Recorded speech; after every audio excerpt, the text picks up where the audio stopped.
Assalamualaikum warahmatullahi wabarakatuh.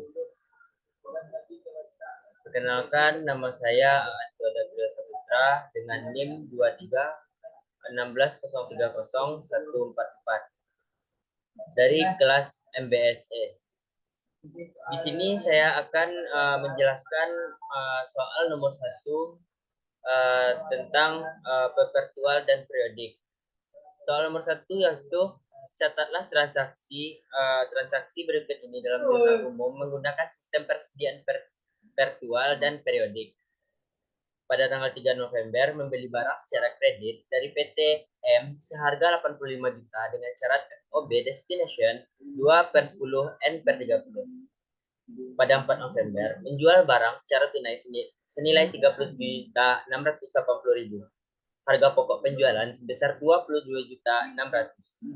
Pada tanggal 5 November membeli barang secara kredit dari PT P seharga 47.500.000 dengan syarat FOB shipping point 2/10 N30, ongkos kirim sebesar 810.000 rupiah.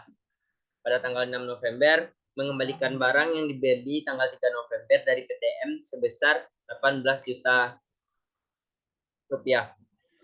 Pada tanggal 8 November menjual barang secara kredit pada PTR seharga 15.600 dengan syarat 2/15 N/30. Harga pokok penjualan adalah 9.400. Pada tanggal 13 November membayar PTM atas pembelian pada tanggal 3 November.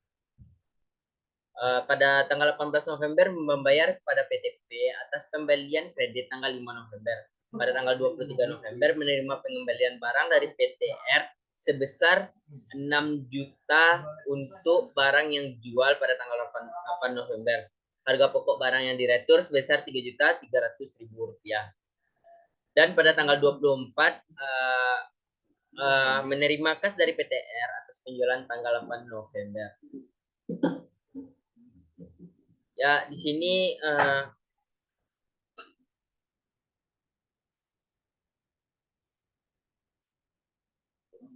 langsung saja kita bahas uraiannya. Jurnal umum metode perpetual pada tanggal 3 November persediaan barang dagang terletak di debit senilai 85 juta dan utang dagang di kredit 85 juta. Pada tanggal 4 November kas berada di debit 37.680.000 dan penjualan di kredit dengan nilai 30.680.000 rupiah. Dan juga HPP terletak di debit 27.600.000 dan persediaan barang dagang 22.600.000 rupiah.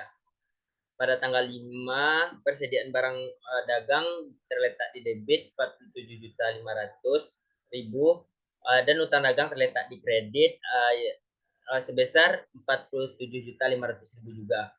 Dan persediaan barang dagangnya 810.000 dan yang terletak di debit dan kasnya terletak di kredit dengan nilai yang sama.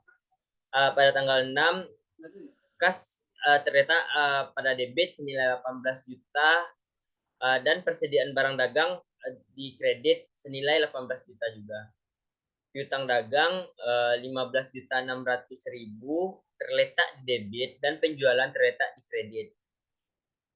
Dan HPP-nya terletak di debit 9.400.000, persediaan barang dagang terletak di kredit. Utang dagang terletak di debit senilai 85 juta dan di kreditnya ada dua, yaitu kas senilai 83.300.000 rupiah di kredit dan persediaan barang dagang senilai 1.700.000 rupiah di kredit. Pada tanggal 18 ada utang dagang senilai 47.500 terletak di debit dan kas terletak di kredit dengan nilai yang sama. Lanjut.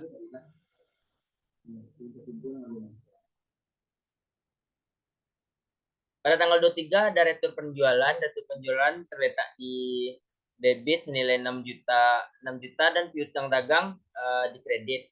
Persediaan barang dagangnya terletak di debit 3.300.000 rupiah dan HPP-nya senilai 3.300.000 rupiah. Pada tanggal 24 kas terletak di debit senilai 9.600.000 rupiah dan piutang dagangnya terletak di kredit dan dengan nilai yang sama.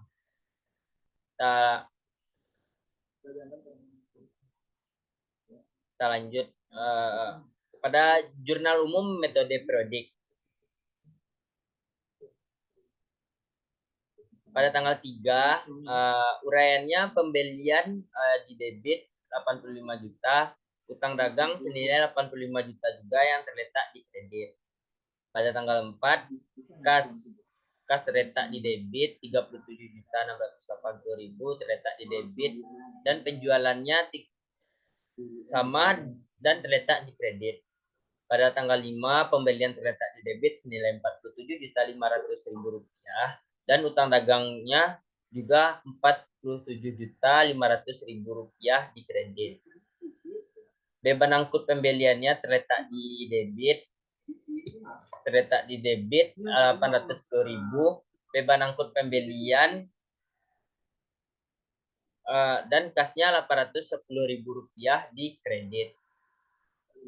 Pada tanggal 6 utang dagang. Utang dagang senilai 18 juta terletak di debit dan returnya juga 18 juta terletak di kredit. Piutang dagang. Piutang dagang 15.600.000 rupiah terletak di debit dan penjualannya juga 15.600.000 rupiah terletak di kredit. Pada tanggal 13 ada utang dagang. Utang dagang terletak di debit senilai 85 juta dan kasnya 83.300 yang terletak di kredit dan diskon pembeliannya juga terletak di kredit yang senilai 1.300.000 rupiah. Di sini ada utang dagang. Pada tanggal 18 terletak di debit 47.500.000 rupiah dan kasnya 47.500.000 rupiah di kredit. Return penjualan pada tanggal 23. Di debit terdapat 6 juta dan di utang dagang di kredit 6 juta juga. Pada tanggal 24 kas senilai 9.600.000 kas di debit dan piutang dagang di kredit dengan senilai 9.600.000 rupiah. Sekian dari saya soal untuk nomor 1. Wassalamualaikum warahmatullahi wabarakatuh.